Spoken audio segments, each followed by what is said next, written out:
You think because I'm a giant that I'm a man-gobbling cannibal?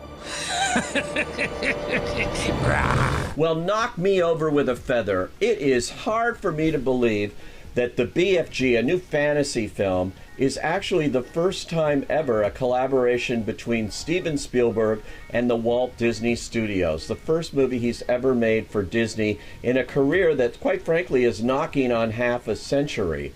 That's unbelievable, but finally we have it. And these are the two brand names for great family entertainment, certainly Steven Spielberg and Disney, and they don't disappoint with this adaptation of Roald Dahl's novel, The BFG, a book for kids, has been made into a movie for kids and the whole family. A total delight, actually old-fashioned in its style and what it delivers, and an absolute pure delight. It's a fizz wizard.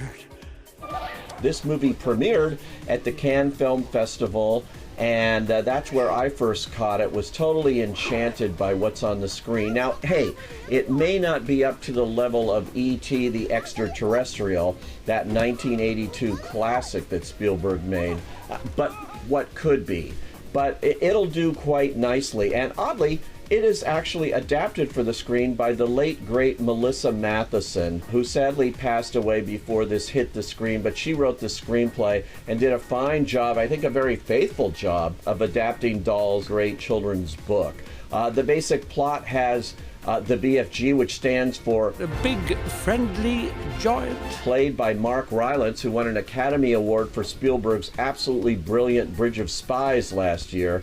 Well, now he has been CGI'd and special effects up to look like a giant, but it's an amazing achievement, amazing technological achievement, that he comes through so well through all of this that they do to create the look of a giant. You still see the human within, and Rylance does a masterful job here. Anyway, the BFG snatches a little girl out of an orphanage one night, the little girl named Sophie, and it's played by newcomer Ruby Barnhill.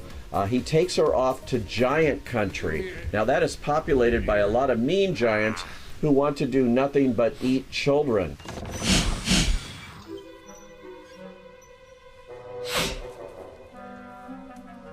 Does you have a new little petty poo?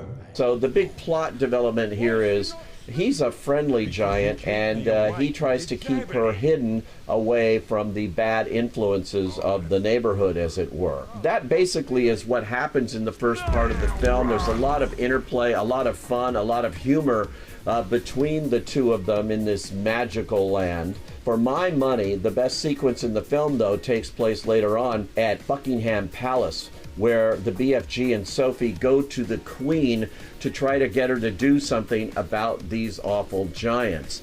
The Queen is played by Penelope Wilton, and she is absolutely perfection here. Terrific British actress, and she brings so much life to this movie. Suffice to say, you are in great hands with Spielberg and Disney, two very friendly giants of their own collaborating here. And the film has been beautifully made and scored by the great John Williams, who has done most of Spielberg's films, almost all of them, and doesn't disappoint here at all. This movie is a pure delight for families looking for a little fun and something that is particularly old-fashioned and proud of it. I say go.